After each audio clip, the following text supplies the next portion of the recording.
Bonjour à toutes et à tous, bienvenue pour cette première conférence de presse précédant le match face à MDA Chasselet. Donc pour cette première, on a le staff presque au complet avec l'entraîneur principal Lionel Bas ainsi que les deux adjoints François Villebrun et Cédric Cassé. Donc, bonjour, Cédric Casset, c'est ma quatrième saison au sein de l'AS Saint-Priest.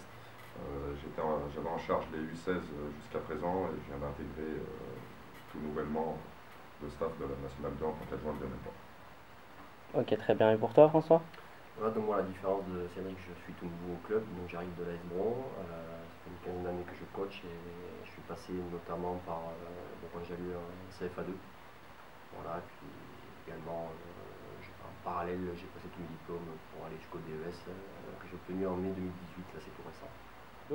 Lionel, dans un premier temps, je vais te demander quel a été ton sentiment quand tu as appris ta nomination en tant que coach de l'équipe de National 2 de l'AS Saint-Priest? Ça s'est fait rapidement sur la fin de saison. J'étais pas spécialement préparé à ça parce que j'avais encore la fin de championnat à faire avec les U19. Mais voilà, je pense que c'est le choix des dirigeants, c'était de faire on va dire un choix en interne. Et voilà, ça a été une surprise, mais en même temps voilà, une fierté de pouvoir prendre l'équipe de National 2 sur cette saison 2018-2019. Quelles sont les grandes lignes du nouveau projet de jeu que tu aimerais instaurer à l'AS Saint-Priest? Après, le projet de jeu qu'on va essayer de mettre en place, c'est tout d'abord que les joueurs prennent plaisir à jouer ensemble, qu'ils essayent d'apporter du beau jeu à Jacques Joly et voilà, qui donne du plaisir aux gens. Et pour ça, je pense que voilà, on est sur un projet de jeu de conservation, de progression. Alors du coup, comment juges-tu la poule A de National 2? Après, c'est une poule qui va être très compliquée parce qu'il y a beaucoup de clubs pro, le GC Nice, Monaco, l'Olympique Lyonnais, l'Olympique de Marseille. Donc toujours des clubs compliqués à jouer avec des jeunes talentueux. Des clubs un peu plus, on va dire, expérimentés à ce niveau-là, comme Toulon, Fréjus, Martigues, qui pour moi vont jouer la montée en National 1. Donc c'est vrai que c'est une poule qui va être très très compliquée, mais je pense que c'est une poule aussi plaisante parce que chaque week-end il y aura des confrontations super intéressantes tant sur le plan de formation pour nous et puis pour les joueurs et puis sur un plan technique parce que c'est une poule relevée. D'accord. Par conséquent, du coup, quels sont les objectifs de la saison? Les objectifs n'ont pas été forcément actés par le président. C'est surtout déjà de faire une bonne saison, de se maintenir le plus rapidement possible, de jouer match par match et puis après au mois de décembre à la trêve on fera un bilan et on verra si on peut jouer les premiers rôles ou si on est plutôt sur une opération maintien. Le groupe il est assez jeune, il a une moyenne d'âge de 22 ans. Est-ce que pour toi c'est plutôt une force ou un handicap? On dira à la fin de saison parce que c'est vrai que là ça se passe très bien. Le groupe est très jeune, on a une moyenne d'âge de 22-23 ans. Il y a 6-7 U19 qui sont montés dans le groupe N2. Il y a des nouvelles recrues qui sont venues qui sont également très jeunes, 19-20 ans. Donc voilà, il y a la jeunesse qui amène tout cet enthousiasme. Et puis il y a les plus anciens qui sont là pour encadrer le groupe et puis tirer tout le monde vers le haut. Après, on va dire sur ce début de saison et puis sur cette préparation, je pense que ces jeunes ont été à la hauteur. Mais on en reparlera en fin de saison, mais je pense qu'ils ont d'énormes qualités pour même jouer au-dessus. Tu parlais de recrues aussi pour la première fois dans l'histoire du club, il y a eu deux Espagnols qui ont signé. Euh, bah, Comment vois-tu leur adaptation? Est-ce que la barrière de la langue va être un handicap dans ce début de saison? Après, c'est deux joueurs qui sont arrivés d'Espagne. Un qui était à Valence en U19 et puis l'autre l'attaquant Au FC Rovers. Adria qui était, voilà. Donc c'est deux joueurs avec d'énormes qualités. Maintenant, il faudra être patient avec eux parce qu'on sait que les étrangers, quand ils viennent en France, il y a l'adaptation qui n'est pas facile, notamment au niveau de la langue. Et il y a toujours ce petit temps d'adaptation qui va être primordial pour qu'ils fassent de belles prestations. Mais pour le moment, sur les matchs amicaux, ça a été très très satisfaisant. Et je pense que c'est 2 joueurs qui vont apporter à l'équipe cette année. Donc, comme tu as dit tout à l'heure, donc du coup, tu arrives des U16 du club. C'est ta première année en senior. Donc, du coup, quelle est la principale différence que tu trouves avec la Nationale 2?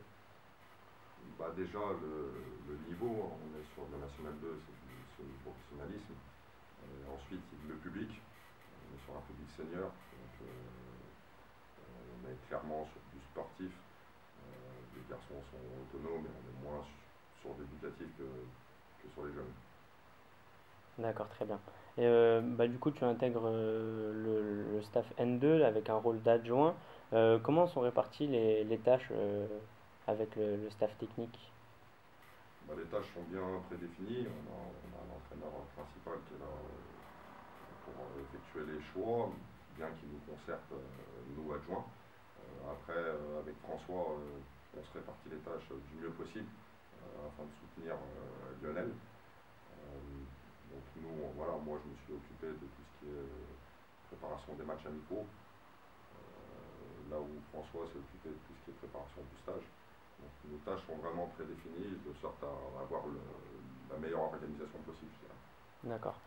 Donc pendant la préparation, il y a eu 5 matchs amicaux de jouer avec 2 victoires et 3 défaites. Pour toi, comment s'est passée cette préparation? Bah déjà sur les séances en elles-mêmes, ça s'est très très bien passé parce qu'ils ont dû supporter une grosse charge de travail. On a fait quand même une préparation assez poussée. Les joueurs ont adhéré, ils sont travailleurs, ils sont bosseurs, il n'y a pas de souci sur cet aspect-là. Après sur les matchs amicaux, c'est anecdotique, hein, c'est que des amicaux comme on veut dire. Sur le choix des adversaires, on a voulu aussi, pour voir où on en était, se frotter à des équipes de National 2. Mais le contenu, au-delà du résultat, était très bon et très prometteur pour la suite. Ok, très bien, merci. Donc, tu arrives donc de Bron où tu étais entraîneur de l'équipe R2. Donc, comment s'est passée ton intégration à Saint-Priest? L'intégration s'est très bien passée. C'est vrai qu'on communique beaucoup dans le staff, hein, avec Lionel, bien sûr, avec Cédric, sans compter Kevin, Valentin et Steve Logal aussi, donc on est quand même nombreux. Et l'intégration s'est vraiment passée dans les meilleures conditions possibles avec l'ensemble du staff vraiment à l'écoute, quoi. D'accord. Et quels sont les éléments qui ont fait porter ton choix sur l'AS Saint-Priest plutôt que sur un autre club pendant cet été? Alors, l'idée pour moi c'était d'intégrer un staff justement, hein, avec la question précédente, c'est-à-dire voilà, plus être tout seul comme j'ai pu l'être auparavant ou juste avec 2 personnes pour gérer une équipe de seniors. Là je souhaitais qu'on soit plus nombreux et quand le président a présenté le projet, ça correspondait à ce que je cherchais en fait. Donc la semaine dernière, vous étiez déplacé à Cannes pour y affronter la réserve professionnelle de l'AS Monaco. Comment avez-vous vécu cette rencontre? Ben, c'est un match qu'on a abordé un peu, on va dire, dans le flou, parce qu'on ne connaissait pas forcément l'effectif de Monaco. On sait que dans les clubs pro, ils ont tendance à faire tourner énormément leur effectif sur la nationale, sur leurs équipes réserves. Donc voilà, après on savait qu'au niveau on va dire que leur projet de jeu était, on va dire, un peu identique à tous les centres de formation, c'est-à-dire des équipes joueuses qui essayent de repartir derrière avec un projet de jeu bien défini. Donc voilà, on avait des indications par rapport au projet de jeu et on a essayé de mettre des choses en place pour faire un bon résultat là-bas. Donc, à froid, quels sont les enseignements de ce match nul du coup? Ben, on va dire pour commencer, c'est un match nul où on prend un point, donc c'est plutôt satisfaisant sur un premier match de championnat. Après, un peu de regret parce que au vu des occasions loupées sur la fin de match, on aurait pu repartir avec les 3 points, mais très content du match nul qu'on a fait malgré tout. Bon bah pour toi, quels sont les points améliorés de ce match contre l'AS Monaco? Ben, c'est peut-être au niveau de la concentration, parce que je pense qu'on mène 1-0, derrière 2 minutes après, on petite erreur de placement qui amène l'égalisation de Monaco. Donc c'est sur ces petits détails qui vont être très importants tout au long de l'année, où il faudra être super vigilant et très concentré. Mais voilà, c'est de l'apprentissage et tout au long de l'année, il faudra être vigilant pour pas que ça se reproduise. Donc maintenant, on va aborder le match de ce week-end contre MDA. Donc comment avez-vous préparé ce match pendant la semaine? En plus, c'est votre premier match, c'est le premier match du staff à Joly. Bien préparé, on a fait une bonne semaine de travail où on aborde ce match avec beaucoup d'enthousiasme, mais également beaucoup de vigilance parce que MDA est une bonne équipe de la poule avec des joueurs expérimentés, un coach aussi expérimenté qui connaît bien ce championnat de N2. Donc voilà, ça va pas être facile, mais on fera tout pour prendre les 3 points et puis faire une belle prestation pour ce premier match à domicile. D'accord, on dit souvent qu'un derby ça ne se joue pas, ça se gagne. L'année dernière, MDA a remporté les 2 matchs contre l'AS Saint-Priest. Dans quel état d'esprit sont les joueurs à 24 heures de ce match?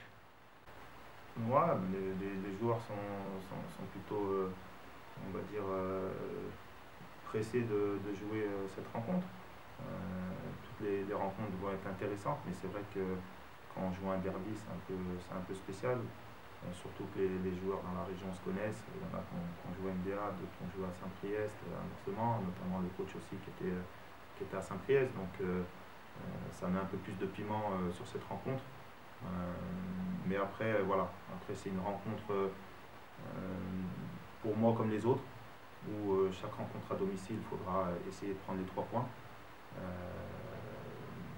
Mais un peu spécial parce que c'est un derby et comme vous l'avez dit, un derby ça se joue pas, ça se gagne, donc on mettra tous les ingrédients pour remporter cette victoire.